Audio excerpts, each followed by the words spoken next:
তো আজকের Monday night draw তো তোমরা সকলে দেখে নিয়েছো, আর আজকের মানডে নাইট ড্র থেকে আমরা ফিউচারের অনেক কিছুই পরিষ্কার হতে দেখতে পাচ্ছি। আর বলতে হবে যে বেশ ভালো ভালো স্টোরি লাইনের সাথে বেশ বড় বড় টুইস্টও আসতে চলেছে। তো আজকের ভিডিওতে সেইগুলো নিয়ে কথা বলবো। তো আজকের মানডে নাইট ড্র শুরুতে আমরা লিভ মর্গান আর ইউস্কাইয়ের মধ্যে একটা সেগমেন্ট দেখতে পাই। ইউস্কাই এখন ওমেন্স চ্যাম্পিয়ন, তো লিভ মর্গানের একই কথা যে তার চ্যাম্পিয়নশিপ ফেরত চাই, এটা তো তারই চ্যাম্পিয়নশিপ। তো এখানে স্পেশাল কিছু ছিল না। তো এখানে লাস্ট পর্যন্ত কী হয় যে ইউস্কাই লিভ মর্গানের ওপর অ্যাটাক করে দেয়, আর শুধুমাত্র লিভ মর্গান নয়, ডমডম ভাইকেও এখানে মেরে রিং থেকে বের করে দেয়। তো পুরুষদের ওপরে নারীদের অত্যাচার এখনও কন্টিনিউ রয়েছে। কিন্তু আজকে লিভ মর্গানের সাথে একটা আনফর্চুনেট জিনিস হয়ে যায়। কাইরি সেনের সাথে তার ম্যাচ ছিল, আর সেই ম্যাচ চলাকালীন ম্যাচের মাঝখানেই তার শোল্ডার ডিসলোকেট হয়ে যায়, তার শোল্ডারে ইনজুরি হয়ে গেছে। আর ম্যাচটা মাঝখানেই শেষ হয়ে যায়। ডক্টরসরা তাকে চেক করতে আসে, তাকে ব্যাকস্টেজেতে ধরে ধরে নিয়ে যাওয়া হয়।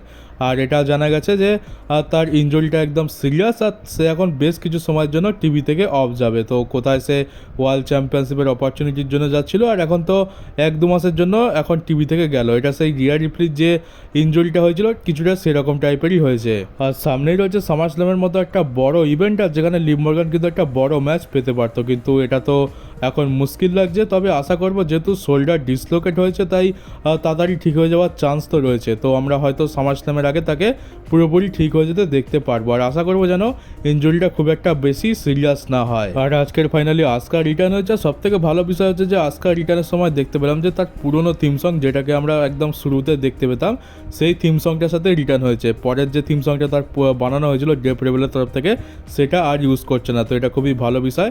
তার পুরনো থিম সংটাই বেশি ভালো ছিল। আর শুধুমাত্র পুরনো থিম সং নয়, পুরনো আস্কাও রিটার্ন করেছে। আস্কা এই কুইন অফ দ্য রিং টুর্নামেন্টের কোয়ালিফাইং ম্যাচ জিতে গেছে, যেখানে স্টেফনি ব্যাকওয়ার্ড ছিল। ভাবছিলাম যে স্টেফনি ব্যাকওয়ার্ডই এখানে জিতবে, ডাব্লিউডব্লিউ তাকে খুব জোরদার পুশ করে। আর আমি তো ধরেই নিয়েছিলাম, বা অনেকেই তো ধরেই নিয়েছিল যে সেই হচ্ছে কুইন অফ দ্য রিংয়ের উইনার, কিন্তু ডাব্লিউডব্লিউ এখানে আস্কাকে জিতিয়েছে। তো এটাও একটা দেখার বিষয় যে ডাব্লিউডব্লিউ আস্কাকে ভালো বুকিং দিচ্ছে। আস্কার আমি এই জন্য আস্কাকে পিক করিনি, কারণ আমি জানতাম যে আস্কাকে ডাব্লিউডব্লিউ ভালোভাবে বুক করে না, আস্কাকে কাইরি সেনের মতোই বুক করে।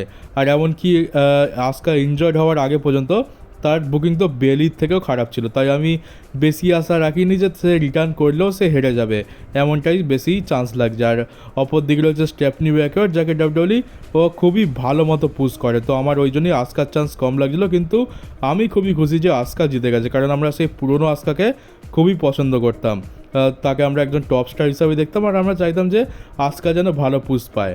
আর এখন আস্কা ভালো পুশ পাচ্ছে। স্টেফনি ব্যাকওয়ার্ডের অতটা প্রবলেম নেই, সবে এখন ডাব্লিউডব্লিউতে নতুন এসছে, মেন রস্টারে সে পদার্পণ করেছে, খুব তাড়াতাড়ি সে চ্যাম্পিয়নও হয়ে যাবে। তো অতটাও তাড়াহুড়ো কিছু নেই। তবে আস্কার মতো যে সমস্ত সুপারস্টাররা আগে থেকে বিল্ড হয়ে রয়েছে, যারা এককালে অনেক বড় সুপারস্টার ছিল, ডাব্লিউডব্লিউর উচিত তাদেরকে ভালোভাবে বুক করা। আর এখানে আমরা সেটাই দেখতে পেলাম।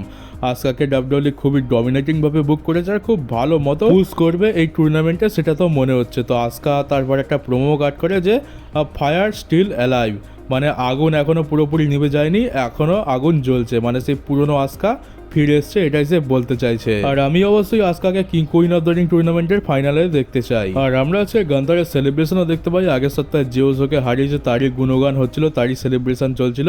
আর ফাইনালি যেমনটা কালকের ভিডিওতে বলেছিলাম যে গোল্ডবার্গের রিটার্ন তোমরা এক্সপেক্ট করো, আর চলে এসছে আমাদের গোল্ডবার্গ এসে গান্তারকে চ্যালেঞ্জ করে দিয়েছে স্যাটারডে নাইটস মেন ইভেন্টের জন্য, আর বলে দিয়েছে ইউ আর নেক্সট। আর ম্যাচ হয়ে গেছে অফিসিয়াল, এটা হচ্ছে তার গ্রাফিক্স ওয়ার্ল্ড হেভিওয়েট চ্যাম্পিয়নশিপের জন্য। আর তোমরা ভাবছো যে এটা যেহেতু গোল্ডবার্গের লাস্ট ম্যাচ, তো ডাব্লিউডব্লিউ এখানে গোল্ডবার্গকে জেতাবে না, কিন্তু এটাই হতে পারে আমাদের ভুল, কারণ গোল্ডবার্গ এর আগে কী করেছে আমরা দেখেই নিয়েছি। ব্রক লেসনার আর ফিন্ডের সাথে কী করেছে তো দেখেই নিয়েছিলাম। ব্রক লেসনারটা তাও মেনে নিচ্ছিলাম, কিন্তু ফিন্ডকে ডাব্লিউডব্লিউ হারিয়ে দেবে গোল্ডবার্গের কাছে, এটা তো একদম অসম্ভব ব্যাপার ছিল। কিন্তু সেটাও কিন্তু সম্ভব হয়েছে, কারণ গোল্ডবার্গ একটা মানি ম্যাচ দিতে পারে, একটা টাকা ড্র করতে পারে। আর এখানেও সেই জিনিসটাই এখানে প্রযোজ্য, কারণ গোল্ডবার্গ মানেই অনেক টাকা, আর ডাব্লিউডব্লিউ গোল্ডবার্গকে দিয়ে ভালো মতো বিজনেস করাতে পারবে। আর তাই এই ম্যাচে কিন্তু গোল্ডবার্গেরও জেতার অনেক বেশি চান্স রয়েছে। আর সামনে রয়েছে সামার স্ল্যাম। গোল্ডবার্গ যতই বলুক যে এটা তার রিটায়ারমেন্ট ম্যাচ, টাকার জন্য সে হয়তো সামার স্ল্যাম অবধি ম্যাচ, মানে সামার স্ল্যামেতে একটা ম্যাচ রেসেল করে নিতে পারবে। আর গোল্ডবার্গ এতদিন ধরে ট্রেনিং করছে কি শুধুমাত্র একটা ম্যাচ রেসেল করার জন্য? আমার তো মনে হয় না। তো এখানে গোল্ডবার্গের কিন্তু জেতার চান্স খুব ভালো মতো রয়েছে। আমরা তো গান্থারকেই উইনার হিসাবে মানে ধরে নিয়েছি, কিন্তু ওটা নাও হতে পারে। আর ডাব্লিউডব্লিউ তো এই সময় আমাদেরকে শক করতে ভালোবাসে। আর এর থেকে বড় শকিং মোমেন্ট কী হবে যে গান্থার আবার হেরে যাবে, আবার গোল্ডবার্গের কাছে, যেখানে তার হারার কথাই নয়। তো তোমরা এই ম্যাচ থেকেও একটা বড় শকিং মোমেন্ট এক্সপেক্ট করতে পারো। গোল্ডবার্গ যেখানে রয়েছে সেখানে সব কিছুই সম্ভব। আর তারপর W W officially Saturday nights main ইভেন্টের অফিসিয়াল পোস্টার রিলিজ করে দিয়েছে। এই দেখতে পাচ্ছ, এটা হচ্ছে তার পোস্টার। আমাদের গোল্ডবার্গকে এখানে ফিচার করা হয়েছে। তার রিটায়ারমেন্ট ম্যাচটাই এর মেন হাইলাইট হতে চলেছে। আর আজকে আমরা বেলি আর বেকি লিঞ্চের প্রোমো সেগমেন্টও দেখতে পাই। আর তারপরে এটা অফিসিয়াল হয়ে গেছে যে পরের মানডে নাইট রাতে আমরা ওমেন্স ইন্টার কন্টিনেন্টাল চ্যাম্পিয়নশিপের জন্য বেলি ভার্সেস বেকি লিঞ্চের মধ্যে ম্যাচ দেখতে পাবো। আর আমার তো মনে হচ্ছে এই ম্যাচে টাইটেল চেঞ্জ তো হবে না, কারণ এখানে লায়রা ওয়ালকারিয়া এসে কিছু না কিছু তো গড়বড় করবে। আর ফ্যান্সদের আন্দোলনের ফলে ডাব্লিউডাব্লিউ কিন্তু এলএ নাইট আর R-Truth সাথে সাথে এজে স্টাইলসটা বুকিং কিন্তু ভালো করে দিচ্ছে। আগের সপ্তাহে দেখলাম কত সুন্দর বুকিং হলো, একদম ডমিনেটিং ওয়েতে বুক করা হলো। আর আজকেরও আমরা সেটাই দেখতে পেলাম। এখানে জেডি ম্যাকডোনাল্ডের সাথে তার ম্যাচ ছিল, যেখানে সে ডমিনেট করে আর জেডি ম্যাকডোনাল্ডকে পুরো ধুয়ে দেয়। ম্যাচের মাঝখানে ফিন বেলার আর আমাদের ডমডম ভাইও আছে, কিন্তু তাতেও কিছু যায় আসে না। খুব সহজে এই ম্যাচটা এজে স্টাইলস জিতে যায়। আর ম্যাচ শেষ হয়ে যাওয়ার পর আমাদের ডমডম ভাই অ্যাটাক করতে যায়, কিন্তু ডমডম ভাইকেও মেরে রিং থেকে তাড়িয়ে দেয়। আর উপরন্তু তার ইন্টার কন্টিনেন্টাল চ্যাম্পিয়নশিপটাও সে কেড়ে নেয়, তার হাতে নিয়ে নেয়। আর এটা দেখিয়ে দেয় যে সে ইন্টার কন্টিনেন্টাল চ্যাম্পিয়নশিপের জন্য আসছে। আর তারপরে সেই চ্যাম্পিয়নশিপটা গিয়ে সে ব্যাক স্টেজেতে নিক অল্ডিসের হাতে দিয়ে দেয়। আর নিক অল্ডিসের হাতে দেওয়ার কারণ হচ্ছে যে আজকের কিন্তু অ্যাডাম পিয়ার্স ছিল না, তো নিক অল্ডিসই আজকে রয়ের দায়িত্ব সামলাচ্ছিল। আর নিক অল্ডিস নাইট অফ চ্যাম্পিয়ন্সের জন্য এজে স্টাইলস ভার্সেস ডমডম ভাইয়ের ম্যাচ অফিসিয়াল করে দিচ্ছে ইন্টার কন্টিনেন্টাল চ্যাম্পিয়নশিপের জন্য। তো এখানেও টাইটেল চেঞ্জ হওয়ার কিন্তু ভালো মতো চান্স আছে, কারণ ফিন বেলার কিন্তু যে কোনো মুহূর্তে টার্ন করে যেতে পারে। তো ওই একটা কারণই আছে যার জন্য আমার মনে হচ্ছে এখানে টাইটেল চেঞ্জ হলেও হতে পারে। আর তাছাড়া ডাব্লিউডাব্লিউ এজে স্টাইলসকেও তো ভালো মতো পুশ করছে, তো সব কিছুই সম্ভব এখানে। আর এজে স্টাইলস অনেক দিন পর আবার ইন্টার কন্টিনেন্টাল চ্যাম্পিয়নশিপ পাবে, তার কাঁধে একটা চ্যাম্পিয়নশিপ আসবে, এটা তো সকলেই দেখতে চায়। তারপর আছে main event king of the ring টুর্নামেন্টের ফাইনাল কোয়ালিফাইং ম্যাচ। এটা সেমিফাইনালের জন্য ছিল। এখানে সেমাস রুসেভ ভার্সেস ব্রনসন রিড আর আমাদের জেউসের মধ্যে ম্যাচ ছিল। এখানে আমরা জানতাম যে ইন্টারফারেন্স তো খুব জোর হবে। সেমাস আর রুসেভ তো নিজেদের মধ্যে লড়াই করতে করতে রিং সাইডে পড়ে একদম চিতিয়ে যায়। আর এখানে ব্রন ব্রেকার তো ইন্টারফেয়ার করতে আসে, আমরা দেখতে পাই, কিন্তু সেখানে স্যামি জেন চলে আসে। স্যামি জেন এসে ব্রন ব্রেকারের ওপর অ্যাটাক করে, কিন্তু ব্রন ব্রেকার তাকেই ধুয়ে দেয়, তাকে অ্যানাউন্সার টেবিলের ওপর দিয়ে ছুটে ফেলে দেয়। তারপরে আসে পেন্টা এসে এখানে ব্রন ব্রেকারের ওপর অ্যাটাক করে, ব্রন ব্রেকারকে তো সাইডে লাগিয়ে দেয়। আর এখনও বাকি আছে, এবারে আমরা দেখতে পাই যে ব্রনসন রিড যে ম্যাচের মধ্যে ছিল তার উপর এসে অ্যাটাক করে এলএ নাইট, যেটা আমরা সকলেই জানতাম। আর তারও সুযোগ ওটায় আমাদের জেউসও, সে একটা গরিবের স্পিয়ার লাগায় আর দুখানা স্ল্যাশ লাগিয়ে ব্রনসন রিডকে এখানে পিন করে জিতে যায়।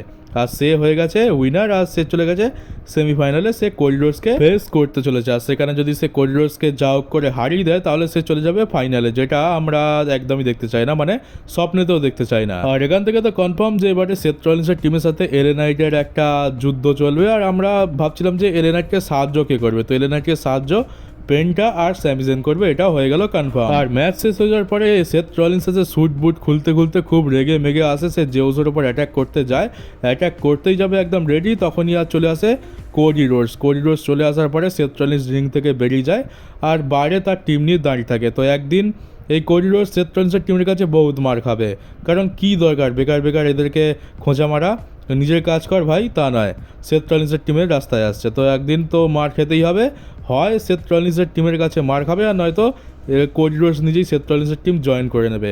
এই দুটোর মধ্যে যে কোনো একটা হবে। আর তারপর আমরা শেষ পর্যন্ত দেখতে পাই কোডি রোডসের জন্য তো বেঁচে গেল জেউসও। আর মানডে নাইট ড্র শেষ হয় এদের দুজনের মধ্যে সামনাসামনি একটা ফেস অফ দিয়ে। আর কোডি রোডস জেউসের দিকে তাকিয়েছে, জেউসও কোডি রোডসের দিকে তাকিয়েছে, কারণ পরের ম্যাচটা তো এদের একে অপরের সাথেই হতে চলেছে। তো ব্রাদার ভার্সেস ব্রাদার, আর ওদের মধ্যে যে ম্যাচটা হবে কোডি ভার্সেস জে, সেখানে কি সেথ রলিন্স ইন্টারফেয়ার করতে পারে? কারণ যেভাবে আজকের আমরা মানডে নাইট ড্র এন্ড হতে দেখতে পেলাম, তো মনে তো হচ্ছে না যে সেথ রলিন্স এত সহজে ছাড়বে। আর সেথ রলিন্সের টিমের সামনে আসা এখন একটা অনেক বড় বিষয়। তো মেবি বলা যায় না, হয়তো সেখানেও ইন্টারফেয়ার করতে পারে, অথবা এলএ নাইটের টিমের সাথে তার রাইভালরি শুরু হয়ে যাবে, আর এইসব দিকে সে মন আপাতত দেবে না। তো এটার চান্সও হতে পারে। তো দেখা যাক এবারে কে জেতে, ডাব্লিউডাব্লিউ কাকে জেতায়, আমাদের কোডি রোডস নাকি জেউসো। তো চলো গাইজ, এই ছিল আজকের তো মানডে নাইট র, আর এই ছিল ফিউচার সিনারিও। মোটামুটি দেখতে গেলে এখন ভালোই যাচ্ছে। তুলনামূলক তো আগে যা অবস্থা খারাপ ছিল তার থেকে তো ভালোই বলতে হবে। আর আমি দেখতে চাই যে এটা কতদিন কন্টিনিউ থাকে। এরকম যদি কন্টিনিউ থাকে তাহলে তো ডাব্লিউডাব্লিউ দেখতে কোনো আপত্তিও নেই। তো চলো বন্ধুরা, এই ছিল আজকের নিউজ ভিডিও। কেমন লাগলো কমেন্ট বক্সে অবশ্যই জানিও। নতুন হয়ে থাকলে চ্যানেলটাকে সাবস্ক্রাইব করে নোটিফিকেশন বেলটাকে অবশ্যই অন করে দিও, আর পারলে ভিডিওটাকে শেয়ারও করে দিও। তো চলো দেখা হচ্ছে তোমাদের সাথে ডাব্লিউডাব্লিউর নতুন একটা নিউজ ভিডিওতে।